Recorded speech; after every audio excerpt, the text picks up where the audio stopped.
You're okay, ma'am. You're safe now. Can you look at me? They're still out there. We'll take care of it. Right now, we just need to get you warm. Dispatch, victim located. We're heading back to the vehicle. Easy does it. Lean on me.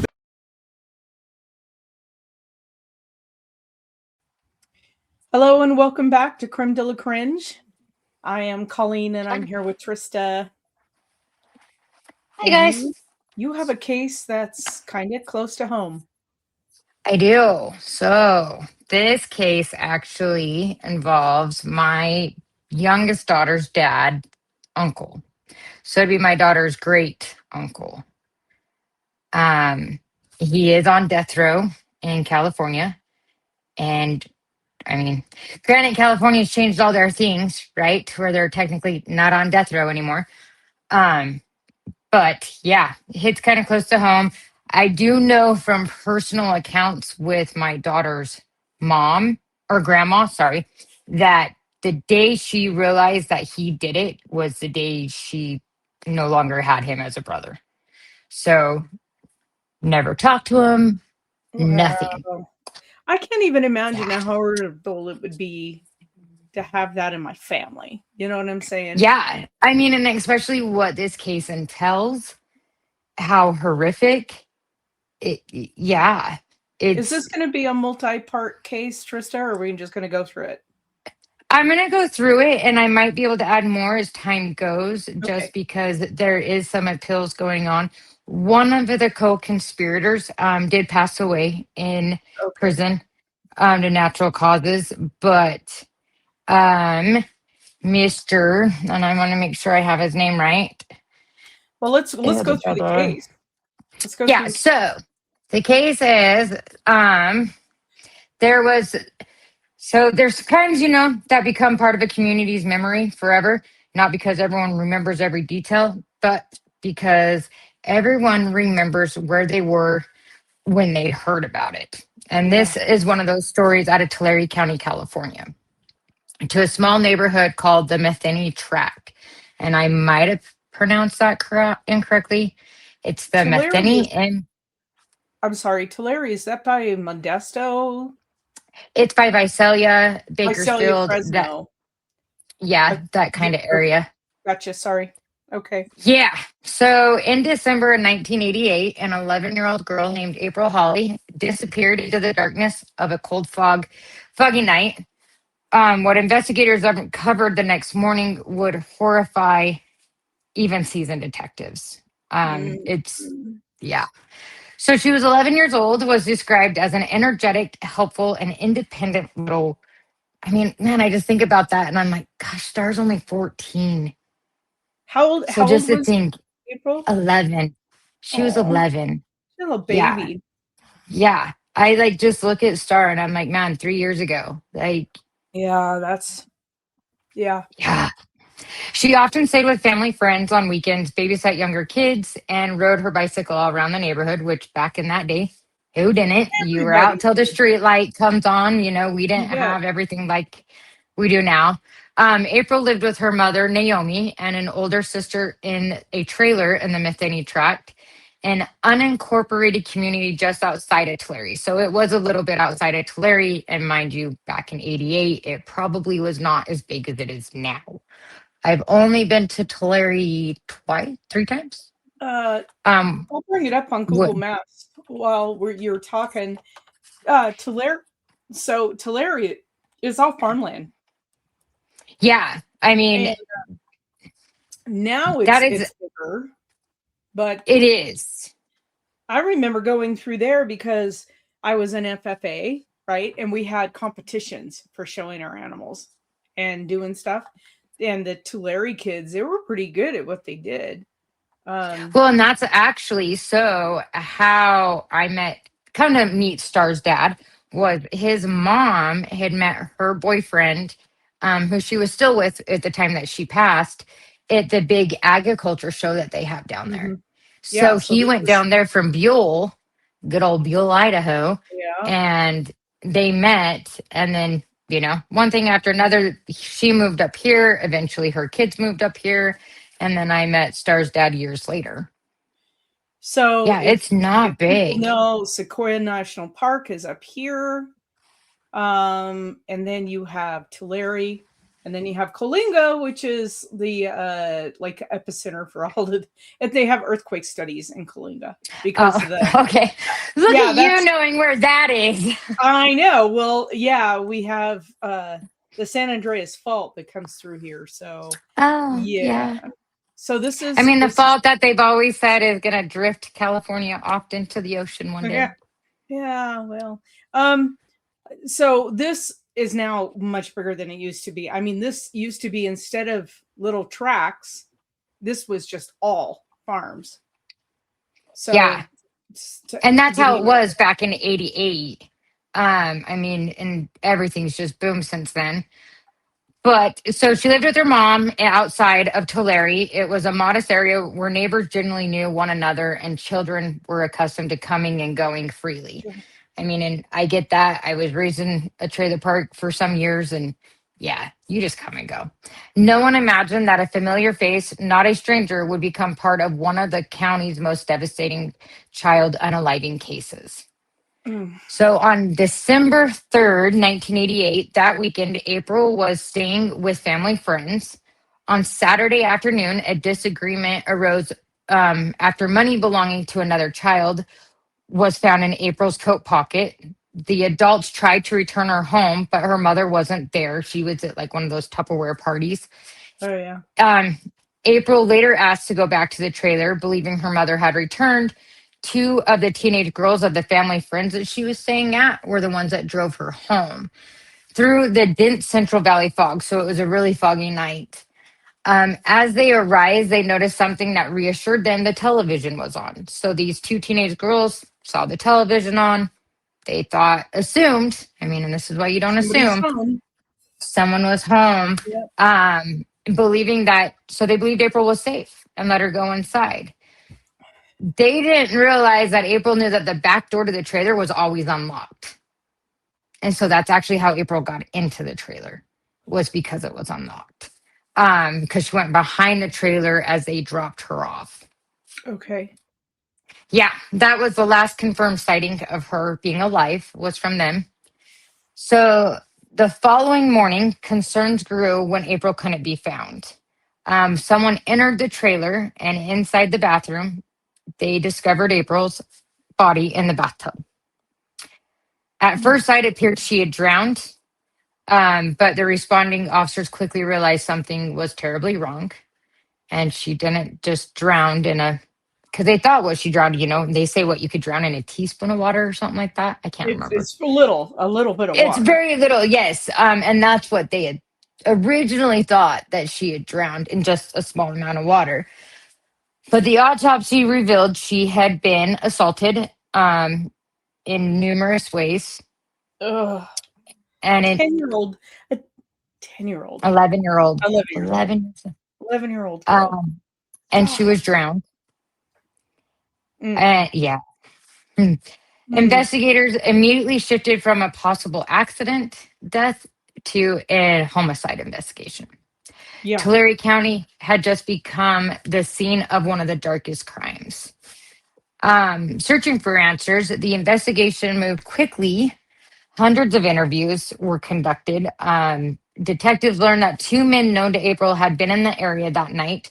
One was Charles Keith Richardson, which is now no longer alive. He's the one that had passed from natural causes in prison. And the other one, that is my daughter's great uncle, Stephen Allen Brown.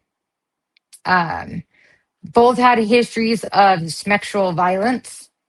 Both gave inconsistent accounts. Neither could convincingly explain everything they had done that weekend. There was nothing but inconsistencies of it all. At the time, forensic science was far more limited than obviously what we have now. I mean, it's amazing how much more it's increased over the last, well, this happened the year I was born, 38 years almost. The investigators relied heavily on witness statements, physical evidence, and the defendant's own words. Charles Richardson became the first major suspect. Witnesses testified that he made statements revealing details of April's death that had never been released publicly. So there's your number one key indicator someone's involved because you're releasing things that nobody else knows about. Others claimed he confessed or made incriminating remarks. Forensic evidence also linked him to the crime scene, although the defense challenged those findings throughout the trial because there was technically 4 different DNAs that were found on her. Oh my God. Yeah. Still, prosecutors believe the evidence pointed clearly toward Richardson's involvement. Steve Brown, and it's so just creepy to know that I was with somebody whose uncle is on death row, especially for a crime like this. Like, to know the horrific details of this case, and I do because of my daughter's grandma. Yeah, it's what they did to this little girl was absolutely horrific. Like, I don't understand why people's minds go that way. Like, yeah. Wow. Even after Richardson's convictions, investigators believed he was, convicted, everything, and they still believed there was other perpetrators. So it was a couple years later before they even got a conviction on Stephen Brown. Wow. Yeah. So of course they believed there was another participation, which they knew that. Attention turned to Stephen Brown. Years later, Brown committed another violent attack, which he sexually assaulted an elderly woman and attempted to drown her in a bathtub. Which, same scenario. Investigators viewed the similarities to April's case as highly significant.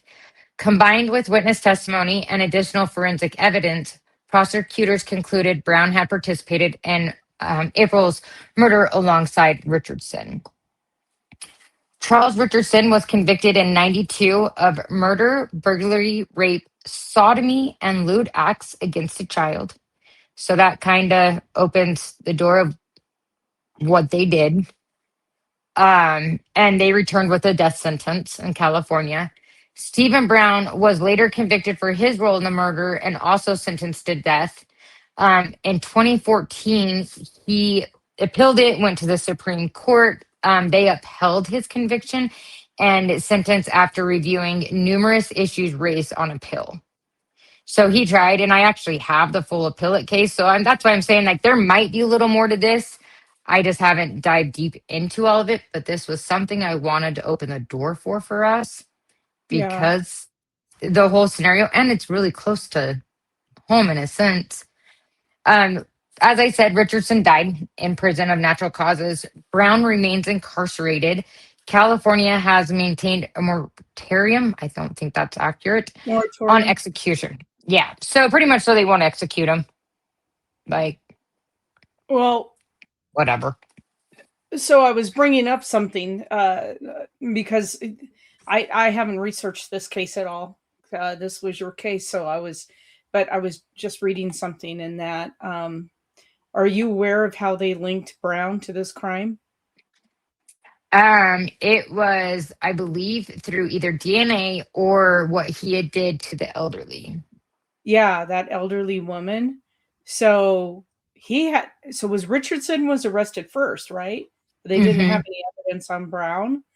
And yeah, so they got him for doing basically the same thing to that elderly lady. And they went, same MO. Well, you want to know the crazy part? When he did that to that elderly lady, he stole from her. And some of the jewelry that he stole, he tried to give to my daughter's grandma because she was graduating.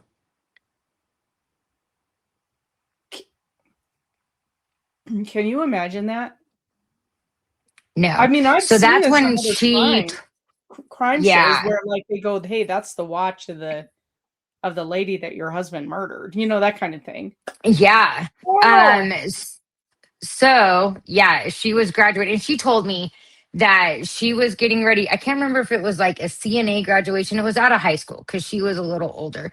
But he went to gift her something and then got arrested on it. And she said that moment she knew something in her just told her he did it to the elderly lady and he did it to April.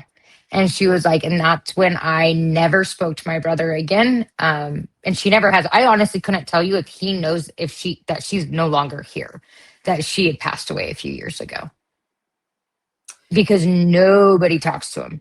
Well, yeah. Who? Ugh. Yeah. Um, I mean, Ruben had started that I reach out to him. He's like, if you want to get, and I was like, I can't. I Like don't that's, think I'd want I to don't open that care door. to even know this person. Like, No, that's a level of creepy no, you don't need in your life. You know what I mean? no. I mean, and it's the sad part is he's not even on like a death row. He's in one of the, oh, what does California call him? I had it pulled Are up. they a super? He's not in Supermax, is he? No. What? So What? California no longer does that. Well, they still have the Supermax up by the border. I will tell you in Pelican. 1 second. I think it's called Pelican. He and then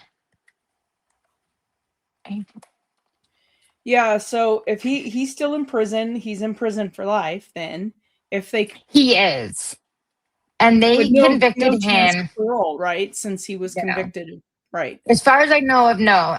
He was convicted of the same thing: first-degree murder, sodomy, and forcible lewd act on a minor under the age of 14.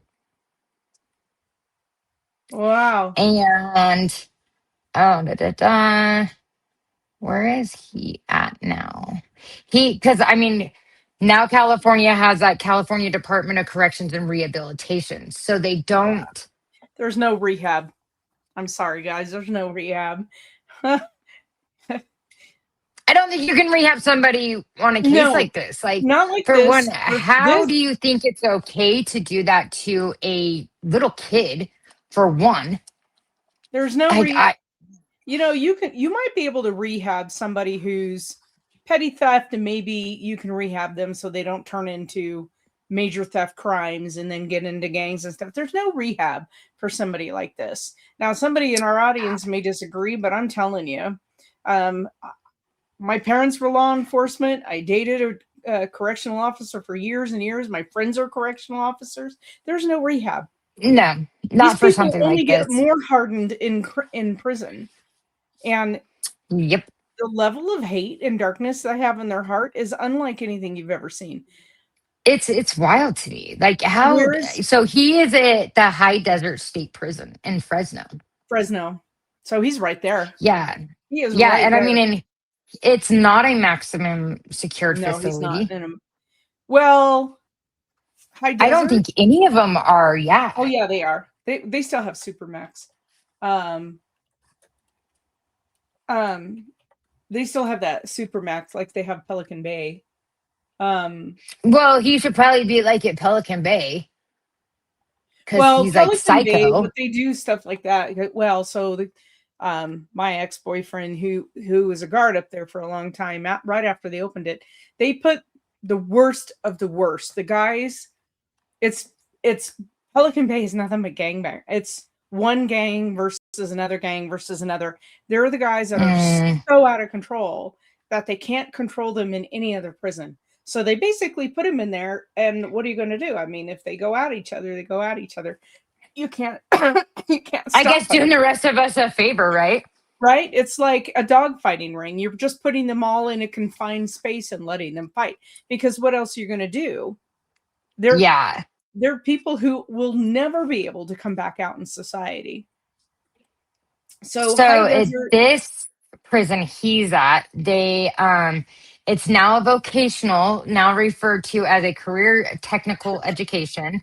So they are able to get all 4 yards, CTE computer literacy. B yard is able to get CTE building maintenance and auto body paint and electronics. C yard is able to get CTE building maintenance. They're able to get their GED, which I mean, every prison offers that. They also can get face to face college. Yeah, they can get so financial literacy, it depends on life, where and he's put, right? yeah, yeah. I mean, and it does depend. He is, I don't know what block he is on. Well, so they go in, So, So were they known? Did they know the family? It's Yes, they did.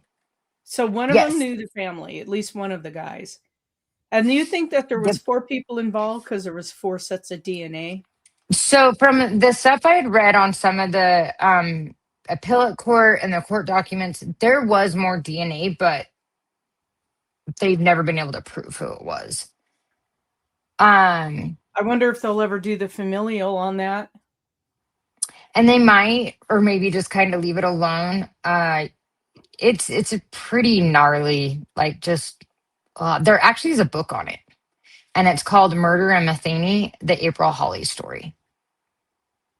Hmm. Poor little Yeah. April. She didn't It deserve it this. no. I mean, and the Mm, fact of what they did to her, I think that's the most disgusting part to me is yeah. I like just not only the, normal way of sexually assaulting someone, but when yeah, you take it to sodomize, like what the heck is wrong with you?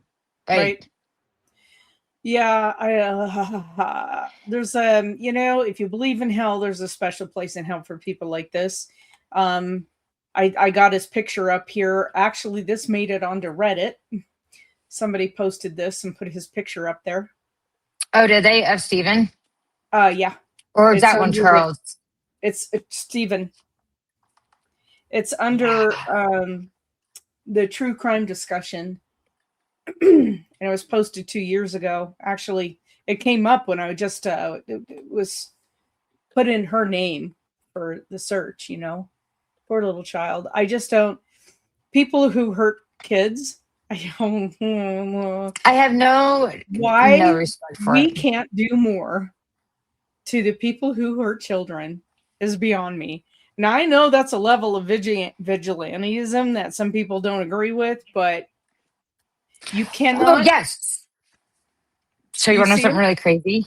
Oh, His what? nephew, so my daughter's uncle, Ryan, looks just like him. Oh, that would be creepy. So you saw Yeah, his picture? I did. Yeah, I just pulled it up. So yeah, Yeah. my daughter's uncle seriously Well, looks. I think I can show this. I can show the picture. I think you can So because it's a mugshot. So I think you'd yeah. be totally So fine let with me showing share it. the screen and here he is. Yeah, I don't know how long ago this picture was taken. It says, what does that say? I can't read it from here. Is that his son? 2007. Yeah. Yeah, so he looks a lot different now. But I mean, he's, but still, there he is.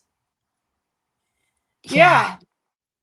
Yeah. I mean, he'll never get out. He is condemned and there forever. The saddest part about it is her mom and her sister. I don't know. I don't think I know, I would never imagine that they'd be okay. And I No. know for years her mom, did a lot to try to keep her memory alive. I actually went to April's gravesite when I was in Tulare with Star's grandma. Um, and I just cried because it was just so sad to me and that anybody could do that. And I mean, and this was years ago. I think I was just had Star when I went down there, and it just broke my heart just to know that one, how could somebody that I'm having a child with, family member, Yeah. do something like that? And I just don't understand. I will never understand a trauma. I will never understand. Right. I just, yeah, I have a hard time with it. Well, it's a wild case, and our hearts go out to April's family, and Yes. I hope that they were able to find some sort of peace, even though I can't imagine. I can't imagine how, but at some point you have to keep going. I hope They that they did did. tear the trailer down. Oh yeah, Like the trailer's oh yeah. gone. All the people that were children at that one time. So there was a part where the night it happened, she wanted a friend to come over. And the friend was gonna come over, but it was too foggy outside. And so then, I mean, and mind you, this was in an area, a lot of smugs, just not a healthy environment. but that doesn't take light away from what happened in my eyes. Like, bottom Right. line, children that are born into homes with drug addicts or anything like that, it's not like we asked for that. Right. And we didn't. And I could say that, you guys, as a person that was born into that kind of lifestyle, you don't ask for that. And no matter what, no one deserves this. And I mean, No, and but then if you think about it, if that friend one would have thing I want made to it, point out, people don't understand how thick that fog is. It's called Thule fog for a reason. The fog that comes into the Central California area, and there's a naval air station real close to this, that one of the air traffic controllers I was stationed with ended up rotating into that, and he finished his career there. I think he might still be there. I'm not sure. Like a long time he's been there. That fog, you cannot drive in it. It's that thick. You cannot see at all. It shuts everything down. that's I've crazy. never seen fog. So when you're like, yeah, it's foggy, big deal. I mean, we get fog. No, that Thule fog in the valley, the Central Valley of California, it's like pea soup thick. You can't fly in it. You can't drive in it. It is unbelievable. So I could And that's understand something I when you actually said, read, that like when they were taking her home and everything, that how bad and dense the fog was. yeah, yeah, it's so it is unbelievable. It's like nothing you've ever seen before. It's that thick. It's like driving in cotton.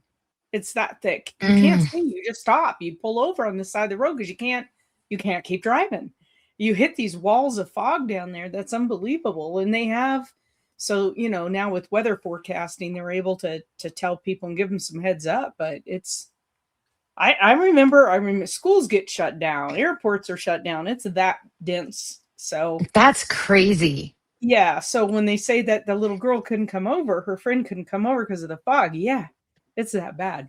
Because you can't see 2 feet in front of you. I No, mean, but in a sense, if she would have made it over, would we have had two? you would have had to. They're I mean, and racist against that's, them like that. I mean, those little yeah, girls, maybe one of them could have gotten out of a door, but I doubt it, especially 4 sets of DNA. Who else was involved? that's my question. One, I want to know who else was involved. And two, I'm at least grateful that, so Charles Richardson, his girlfriend actually at the time, he had her car, and there was something about it that was said to her that even she was like, hold up, something's not right here. I think you were involved. Well, didn't Richardson, from what I was scanning, didn't she accuse him of hurting her infant son's private I parts? rem- I think so. Yeah. So, I mean, her infant had injuries to his privates. Her infant, not even a toddler, Yeah. an infant baby. I So, mean, there is so much to all this. I mean, and if we dig into the background of it, it's pretty disgusting. I do know my heart just goes out to April's family, her mom, her sister. If they're still with us walking on the earth, like truly, my heart goes out to you. And I'm sorry. It's just so heartbreaking. No one should ever have to go through what that little girl went through, no, or what her family has had to go through, no. because we have sick people in this world that I don't even Yeah. know. No child deserves this at all. Mm-mm. So, anyway, just okay, another reminder, everybody. I know that some places that we live in, we don't lock our cars and we don't lock our doors. Lock your doors. My doors are always locked. When I'm inside on my farm that has gates and dogs and everything, my doors are locked. If I'm in the house and I'm not outside with my animals, I'm locked. I Well, and no, it's just getting so scary. it I is. mean, like, look at the one that they just found unalived here the other day Well, on yeah, Monday. yeah, we have no idea what happened to her. So No, but that was actually a cousin of mine. that was your cousin? Like, it was a distant cousin of mine. Yeah. I'm so sorry. Yeah. I mean, I'll be honest, I don't know her. I mean, probably from like childhood, I knew her. I Yeah. don't know her now. couldn't even remember. I had another family member, and my dad was like, "Yeah, you realize that's your family member," and I was like, "What?" Um, yeah. I Yeah, mean, and who then we knows? had the one last week where they found the lady in the burned trailer, and we still don't know the full story of that Oh, one. yeah, that's right. Did she die of smoke inhalation? They haven't come out and said I don't anything. know. They haven't said anything. I mean, and so I do agree with you. Like, lock your doors because it just seems like it's getting worse. I look at the Boise area and all the things that have gone up there. Yeah. One of the I listened to a particular podcast and I've been following them for a number of years. And um, is it okay for me to give them a shout out? I guess I Of could give them a shout course. out. Yeah. Small Town Murder. They're comedians who do murder podcast, and I've actually seen them live. I mean, I just love them. I love these guys. The way they handle the murder is with respect, but they really do. They really go after the town and the police force and everybody involved, right? But like they said the other day, they brought up a case that I had heard about, and they were talking about it, and they do quite a lot of extensive research on it. And the one woman who survived one of the attacks before another woman was killed, the killer told her, if you'd had a dog, I wouldn't have targeted you. He wouldn't go to a house with a single woman who had a dog because they make too much noise, draws attention. And so I remember Yeah. when my mom was a cop, she used to say, you know, because I was out on my own. I left home when I was 16. I graduated high school. I was gone. She said, always put a dog bowl, men's boots, and a leash next to your doorstep. That's Men's actually boots. smart.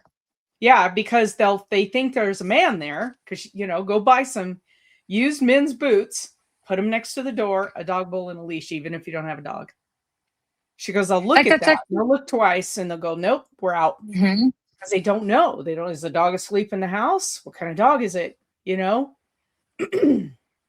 Even get a It's, I stupid mean, sign. German Shepherd lives here. I love my German Shepherd. Whatever. I love my pit bull. Whatever. Make it big, make it tough, even if you have a Chihuahua. Make it, put a sign out there. Just, if you're a single and woman, don't become a victim. no. And So, it's becoming such a, I don't know, it's getting worse. And mhm. I think evil's always been there. And I think when you've had this conversation, that evil's always been there. It's just, it's more accessible now. Well, it's now we have it's in our face. People like us Hmm. are listening to true crime shows, and people like anybody watching this is watching true crime, and it's scary. It's scary because it's It so in your is. face. It's like, oh my god, I'm always researching stuff, and I maybe that's why I go back to the 1800s because it's a little less, mm, you know. It's not intense. It's not Yeah. like the horrific stuff like this with kids. Or, I mean, Well, there yeah, is. I have a hard time. I have a hard time dealing with kids in the cases. I have one case I want to bring forward that woo, every time I pick it up, I have to set it back down again because there's so many children involved in this one that I I just have have a like hard time with the kids. I don't know if I can do it. Anyway, They're so if innocent. I mean, oh yeah, it's, if you guys have oh, heard about this unfortunate case, and if you're from Central California, you've heard about it. What year? 2007? Is that what you said? no, it was in Yeah, 1988. 1988. I'm trying to think, where was I? 1988. I think I'd just come back to Northern California. In between, I was just running the country all the time with the horses. So I think I'd just come back and went back to college. So I'm sure I heard about this case. I just don't remember the case. I'm like, I was like 4 months old. I had a baby. Yeah, But baby. it's crazy to like find out about this story later in life. And then just knowing like I had my dad's best friend who was Well, murdered when I was 11. And ugh. it's just crazy. It's just crazy. Like the world is just crazy. Well, and up here in our part of East Idaho, it's a lot bigger than it used to be now, but a lot of people know, like if somebody's was murdered, just about everybody there's they 6 degrees of separation. It's not even that here. Maybe now, but it's like you with these families that have so many, like I feel like, oh my God, I don't even know what it's like to have a relative. I'm the last one left. I mean, I actually just found out the other day when I was up in Twin with my dad that our family, so his dad's family, was in Marsh Valley Downey area before they even built a community there. Wow. And he was they were the first settlers that actually helped build the community, but they were there before they even decided to build. Oh, that's crazy. So yeah, I mean, if you're from here, you're related to everyone. Truth. That's what I've seen so far from living here. I'm like, really? How you guys are related? They'll whip out the family tree and they talk about it. I'm like, wow. So yeah. Anyway, hearts go out to April and her family. And if you guys have heard about this case, drop us a comment. And I'd like to hear more about the court process and how that went. I think that stuff is really interesting to me. And I'm glad the one guy's done. I'm glad that Brown is still in prison and he's never getting out. And I think there's 2 other guys out there. I think there's 2 other guys. And how they never told, because convicts usually cannot keep their mouth shut. How they never told is. So it makes me wonder if it was like 2 kind of separate scenarios.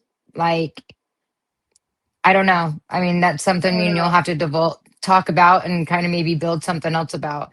I do have the full appellate court documents. I have the other court documents that I was reading through as well. And I just kind of wanted to jump into it just to kind of give it some light that, April, you may be gone, but you're not forgotten. There's some of us that still think about you.